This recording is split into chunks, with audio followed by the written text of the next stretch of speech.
Salam, selamat pagi, selamat beraktivitas di dalam nama Tuhan Yesus. Kiranya hari ini lebih baik daripada hari sebelumnya, dan kita selalu diberkati oleh Tuhan. Kita renungkan firman Tuhan, kita akan lihat di dalam Ulangan pasal 33. Inilah berkat yang diberikan Musa abdi Allah itu kepada orang Israel sebelum ia mati. Berkatalah ia, Tuhan datang dari Sinai dan terbit kepada mereka dari Seir. Ia tampak bersinar dari pegunungan Paran dan datang dari tengah-tengah puluhan ribu orang yang kudus. Di sebelah kanannya tampak kepada mereka api yang menyala. Sungguh ia mengasihi umatnya, semua orang yang kudus di dalam tanganmu lah mereka. Pada kakimu lah mereka duduk, menangkap sesuatu dari firman-Mu. Musa telah memerintahkan hukum Taurat kepada kita supaya milik bagi jemaat Yakub. Ia menjadi raja di Yesrun. Ketika kepala-kepala bangsa datang berkumpul, yakni segala suku Israel bersama-sama. Biarlah Ruben hidup dan jangan mati, tetapi biarlah orang-orang sedikit jumlahnya. Dan inilah tentang Yehuda katanya, dengarlah ya Tuhan suara Yehuda dan bawalah dia kepada bangsanya. Berjuanglah baginya dengan tanganmu dan jadilah engkau penolongnya melawan musuhnya. Tentang Lewi ia berkata, biarlah Tumim dan Urimmu menjadi kepunyaan orang yang kau kasihi, yang telah kau coba di masa dengan siapa yang engkau berbantah dengan mata air Meriba, yang berkata tentang ayahnya dan tentang ibunya, aku tidak mengindahkan mereka. Ia yang tidak mau kenal saudara-saudaranya dan acuh tak acuh terhadap anak-anaknya. Sebab orang-orang Lewi itu berpegang pada firman-Mu dan menjaga perjanjian-Mu. Mereka mengajarkan peraturan-peraturan-Mu kepada Yakub, hukum-Mu kepada Israel. Mereka menaruh ukupan wangi-wangian di depan-Mu dan orang yang terbakar seluruhnya di atas mezbah-Mu. Berkatilah ya Tuhan kekuatan dan berkenanlah kepada pekerjaannya. Remukkanlah pinggang orang yang melawan dia dan yang membenci dia sehingga mereka tidak dapat bangkit. Tentang Benyamin ia berkata, kasihilah Tuhan yang diam padanya dan dengan tentram. Tuhan melindungi dia setiap waktu dan diam di antara lereng-lereng gunungnya.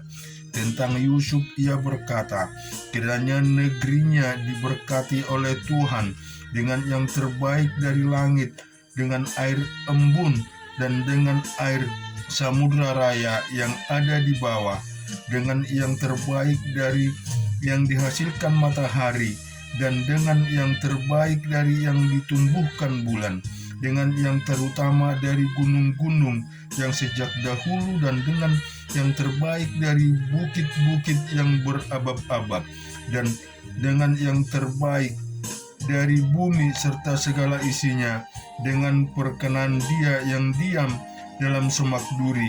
Biarlah itu semuanya turun ke atas kepala Yusuf, ke atas batu kepada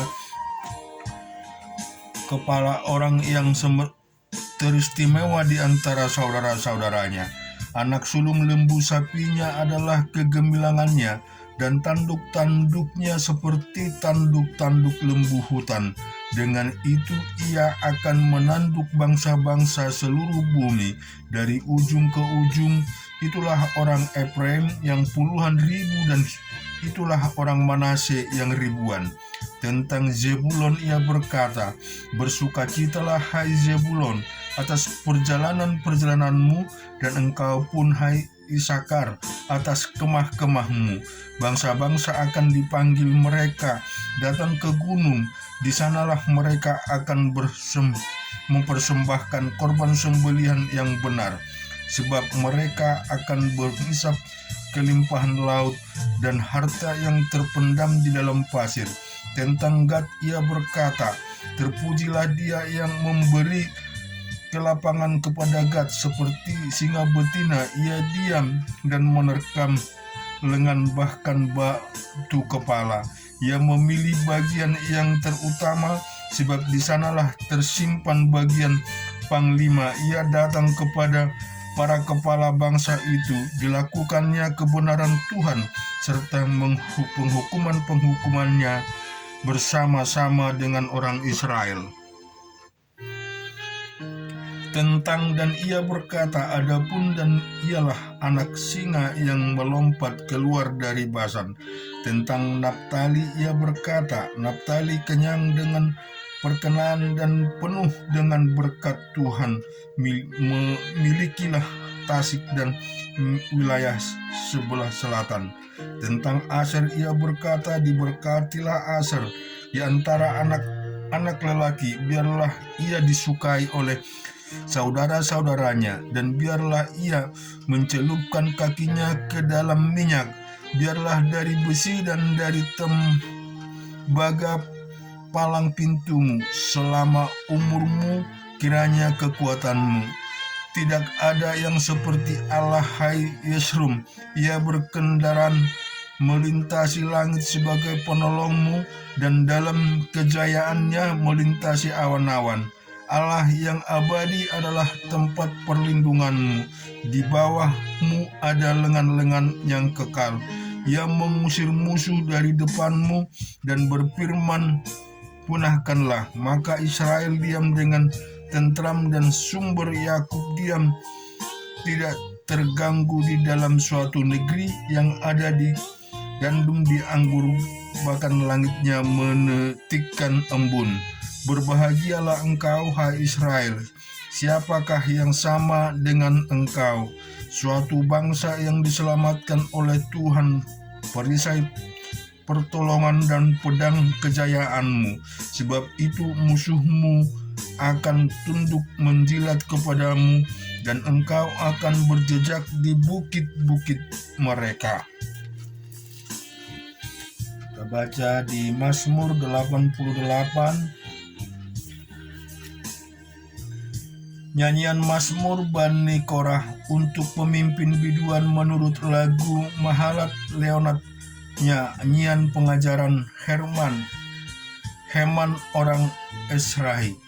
Ya Tuhan Allah yang menyelamatkan aku, siang hari aku berseru-seru, pada waktu malam aku menghadap Engkau. Biarlah doaku datang ke hadapan-Mu.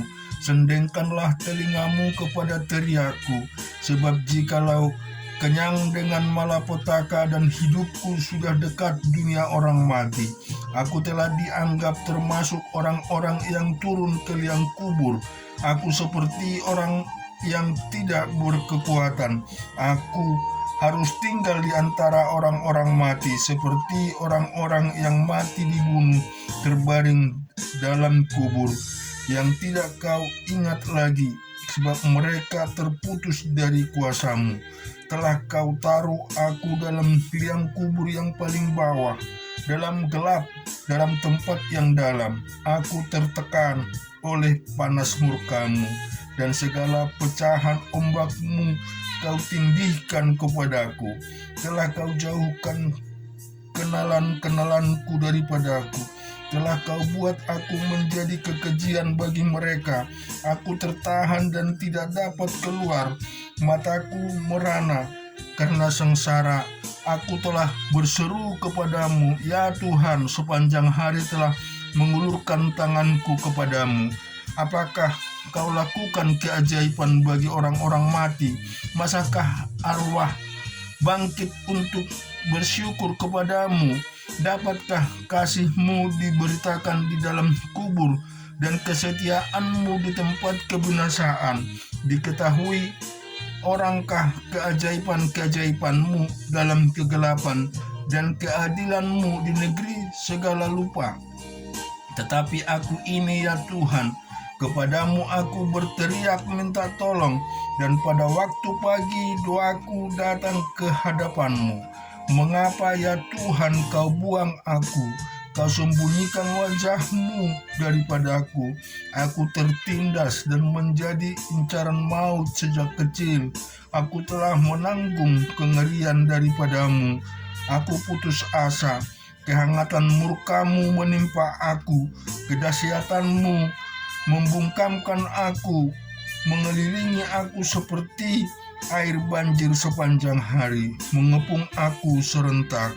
Telah kau jauhkan daripadaku sahabat dan teman, kenalan-kenalanku adalah kegelapan. Amsal 21 dari ayat 24. Orang yang kurang ajar dan sombong, pencemooh namanya, ia berlaku dengan keangkuhan yang tak terhingga. Si pemalas dibunuh oleh keinginannya, karena tangannya enggan bekerja. Keinginannya bernafsu sepanjang hari, tetapi orang benar memberi tanpa batas.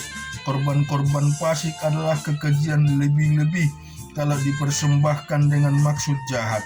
Saksi bohong akan binasa, tetapi orang-orang mendengarkan akan tetap berbicara.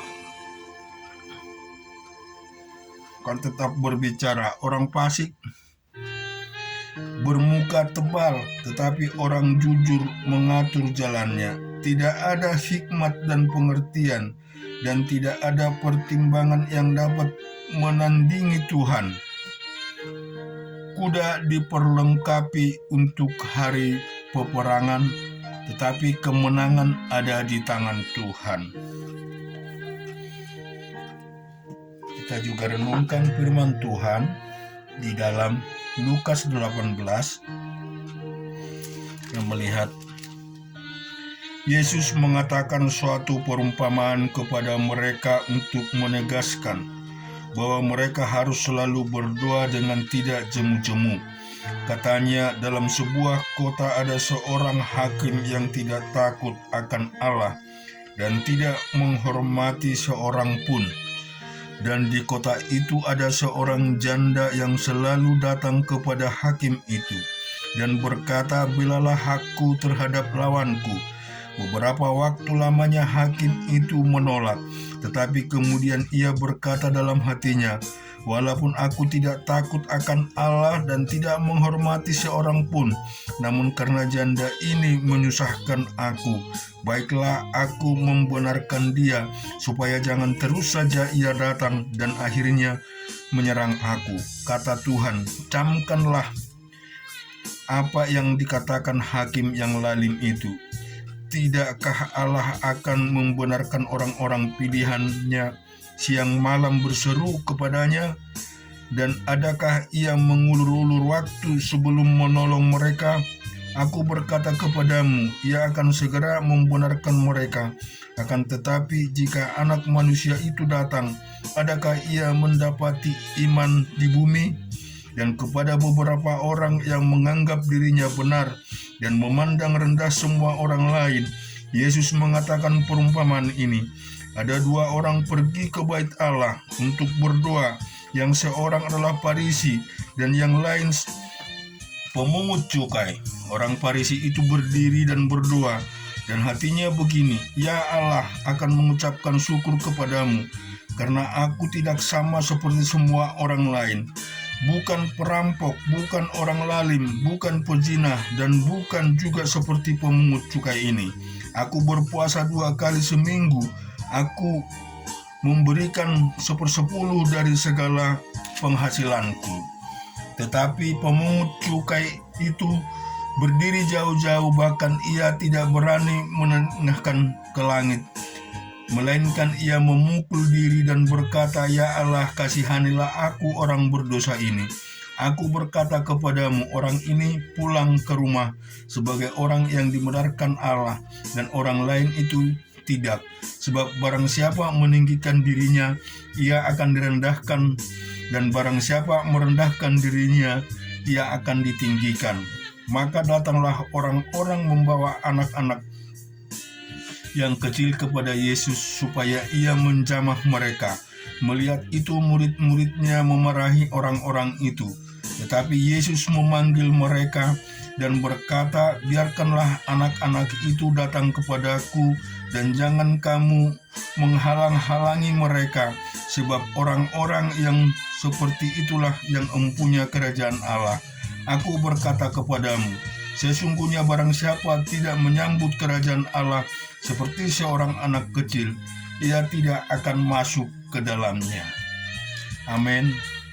Biarlah kita menjadi orang yang selalu mau berdoa hari lepas hari, waktu lewat waktu. Seperti dikatakan firman Tuhan di dalam Lukas 18 ini, mari kita merendahkan diri kita di hadapan Allah, sehingga Allah Tuhan Yesus Kristus meninggikan kehidupan kita. Kita mau meminta dan mengaku segala dosa kita. Kita mau mengakui segala kesalahan kita di hadapan Tuhan, sehingga hubungan kita dengan Tuhan, sehingga kita semua dipulihkan di dalam kehidupan ini. Bahkan kita disembuhkan dari segala persoalan-persoalan kita. Tuhan memberkati.